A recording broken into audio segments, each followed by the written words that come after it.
These missing person cases tell the strange but true stories of mysterious unsolved disappearances that need solving.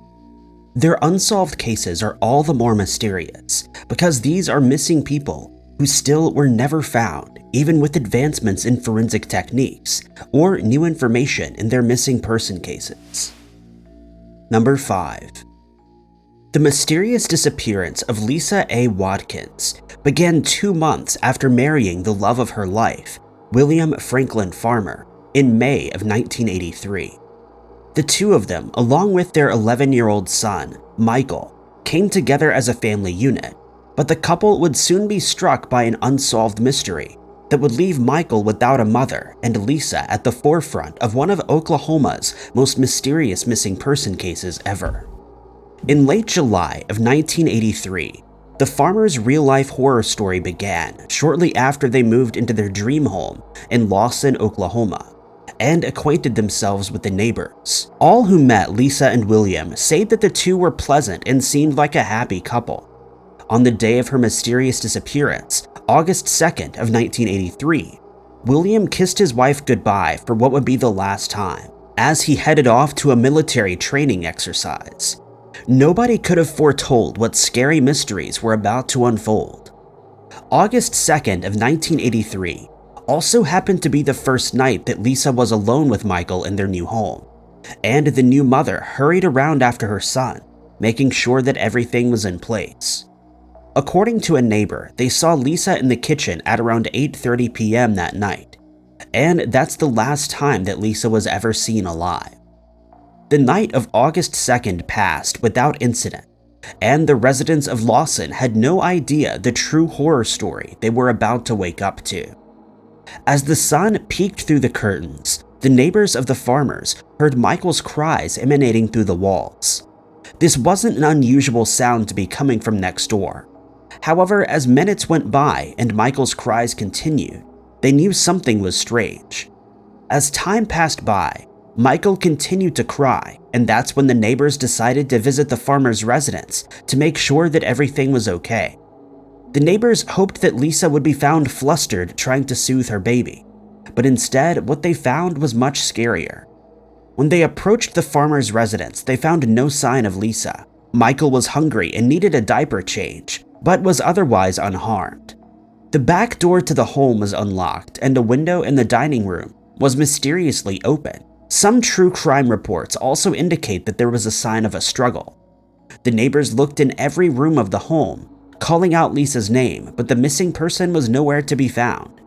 William was notified of his wife's absence and returned from his trip immediately.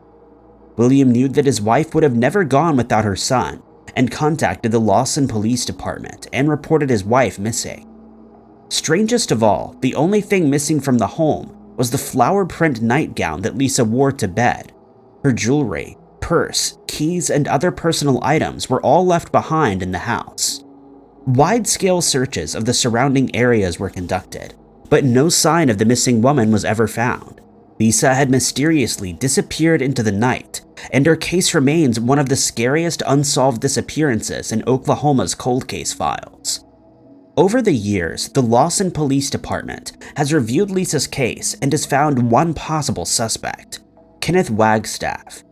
Kenneth was a suspect in other strange disappearances in the area. However, investigators have never been able to uncover enough evidence to link him to Lisa's missing person case. Since that breezy August night in 1983, the mysterious disappearance of Lisa remains unsolved, and her surviving family and friends are desperate for answers and justice.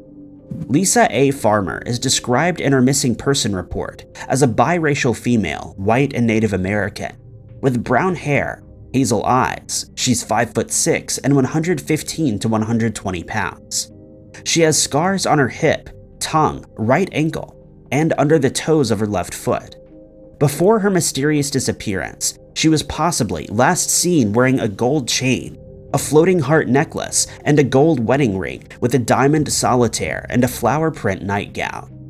Anyone with information is asked to contact the Lawson Police Department at 580-581-3270, quoting case number 1983-5917. Number 4.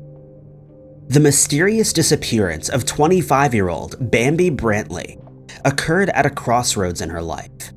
She had just broken up with her boyfriend and was looking to make a fresh start, moving from her home in Memphis, Tennessee to Leesville, Louisiana to live with her older brother, Roddy.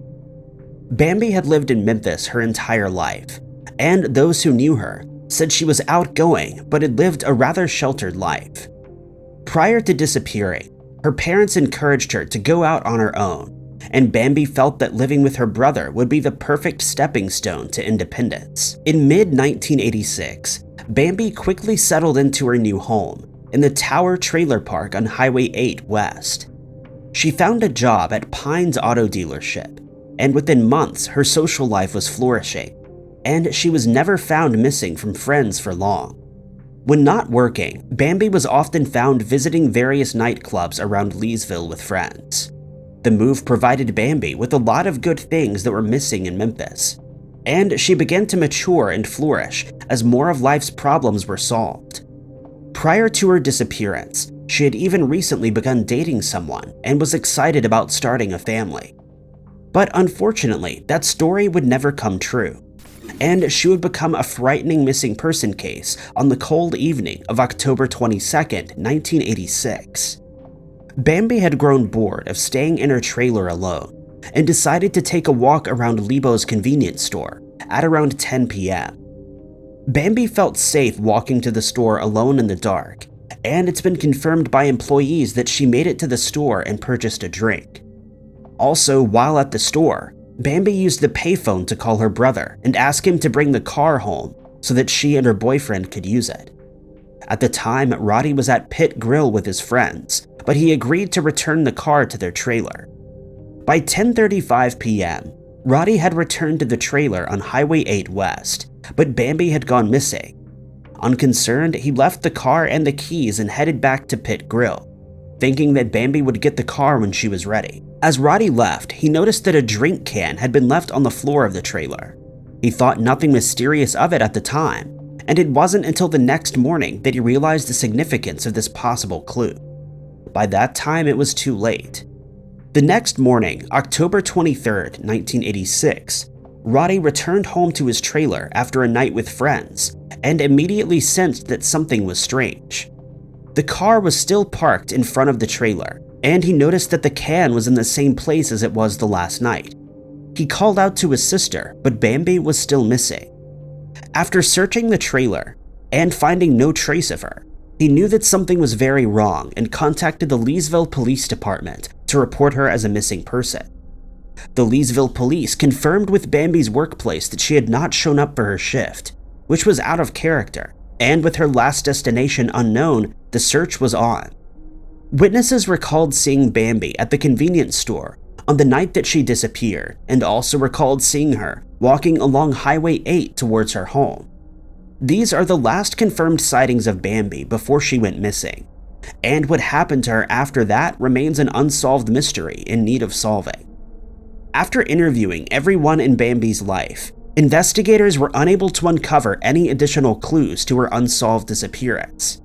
They deemed it unlikely that Bambi disappeared on purpose, as she was happy in Leesville and was excited about what the future held for her. With no evidence and no leads to solve the unexplained mystery, the investigators at the Leesville Police Department were strangely baffled. Bambi's unsolved case was turned over to the Vernon Parish Sheriff's Office, but despite this handover, little progress was made to solve this strange but true mystery. According to reports, the investigation into Bambi's mysterious disappearance was plagued with inadequacies, with important documents and pieces of evidence not being correctly transferred to the Vernon Parish Sheriff's Office. The unsolved case went cold, and now her family is desperately hoping that the right person with the right information comes forward to solve it.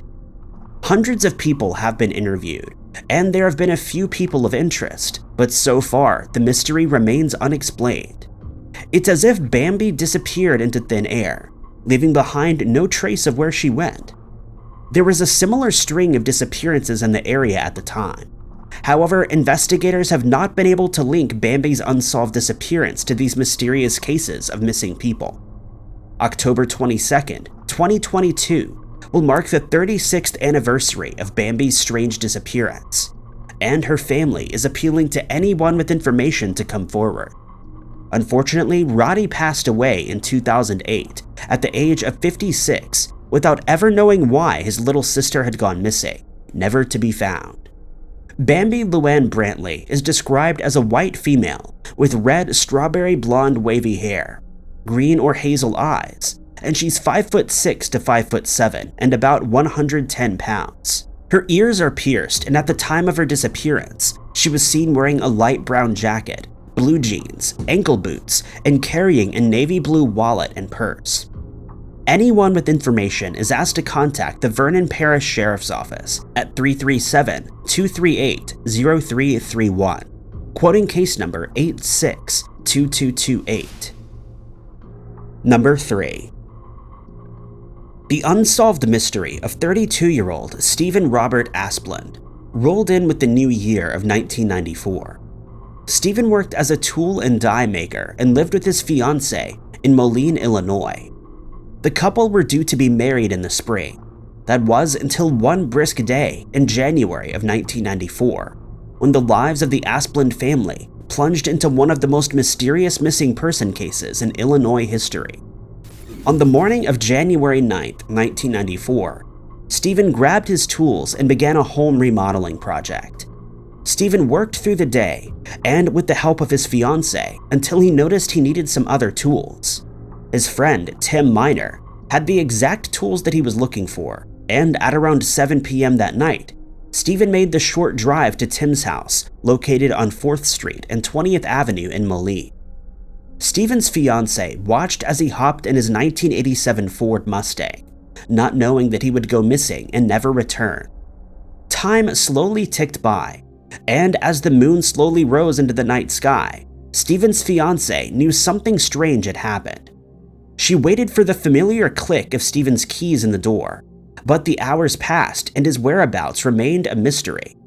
When the next morning came around and Stephen was still missing, she knew the scariest story of her life was coming true. Tim confirmed that on the night of January 9th, Stephen had been at his house, collected a caulking gun, and the two had chatted until about 7:30 p.m. when Stephen said thanks and goodbye.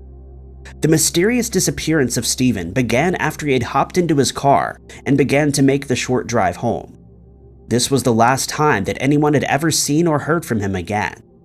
At 6 a.m., Stephen's scared fiancée picked up the phone and reported him as a missing person. The Moline Police Department responded to the call, and the search for Stephen began immediately, with the Moline Police Department searching the home and the surrounding areas. A few days after Stephen mysteriously disappeared, the Moline Police Department found their first clue.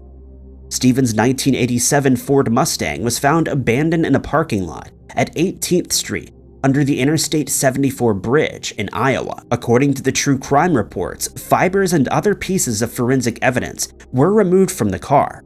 However, the results of these tests were inconclusive.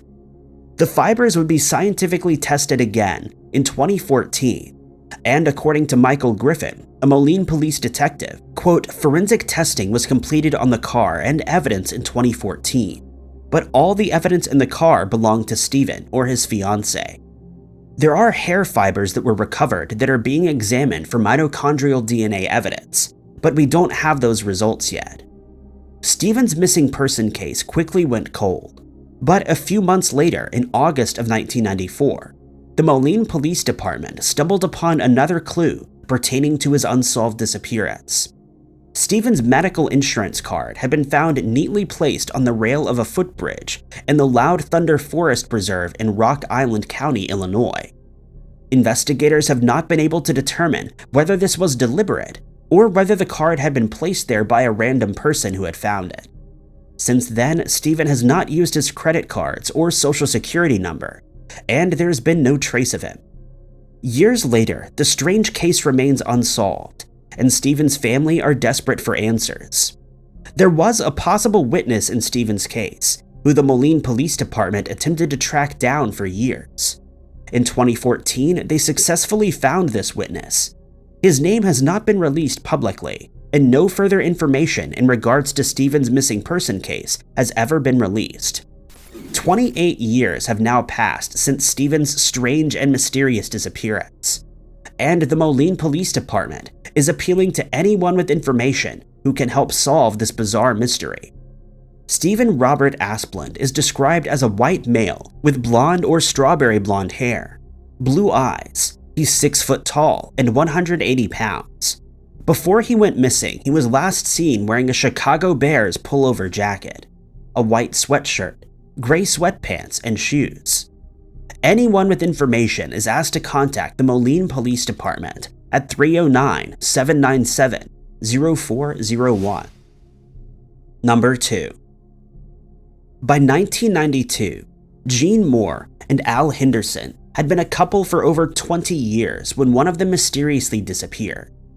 According to Jean's children, who often didn't see eye to eye, she was in love with Al, and to the outside world, their relationship appeared perfect. But not everything is what it seems. Connie Christie, Jean's daughter, told the true crime TV show Unsolved Mysteries, quote, "The longer I knew Al, the less genuine he seemed. I know he said that he loved her many times, but he also had a habit of putting her down in front of other people, and to me that just didn't sound like love."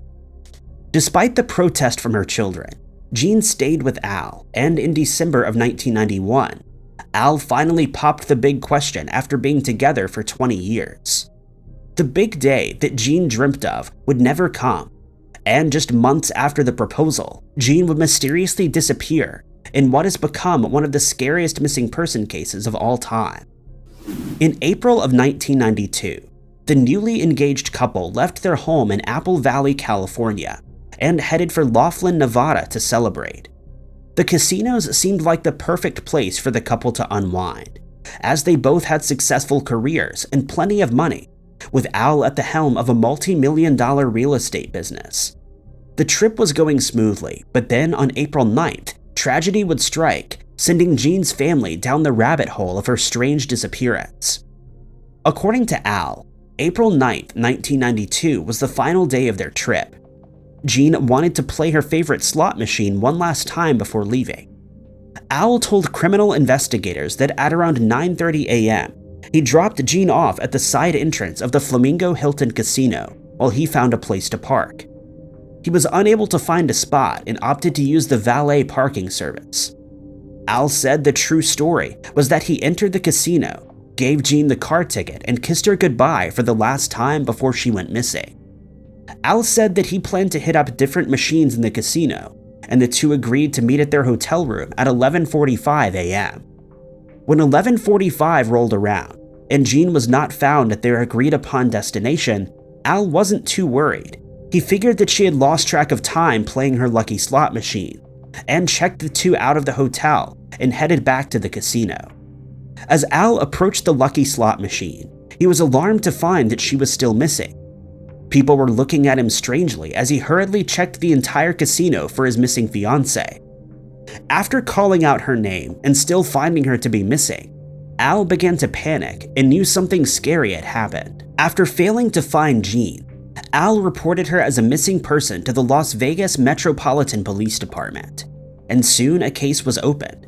The LVMPD scoured the casino and the surrounding areas and were able to access CCTV footage from April 9, 1992. When investigators looked at the footage, Al's allegedly true story began to fall apart. According to the Charlie Project, Jean wasn't seen on the Hilton Casino's surveillance videotapes on April 9th. However, the tapes showed Al alone in the valet parking area.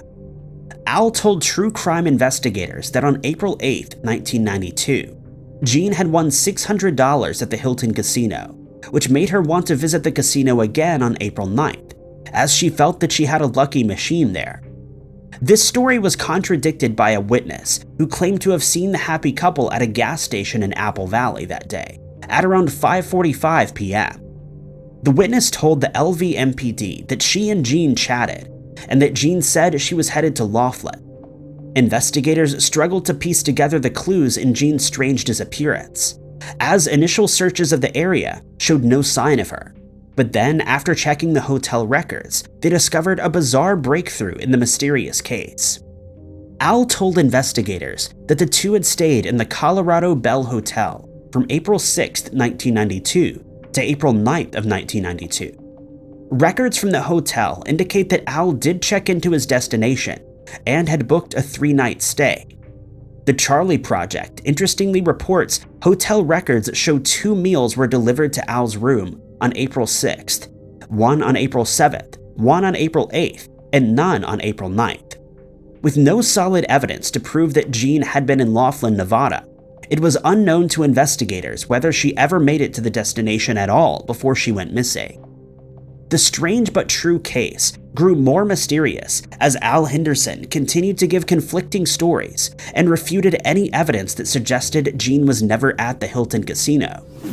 Al is considered the prime suspect in Jean's unsolved disappearance. However, investigators have never been able to solve the case.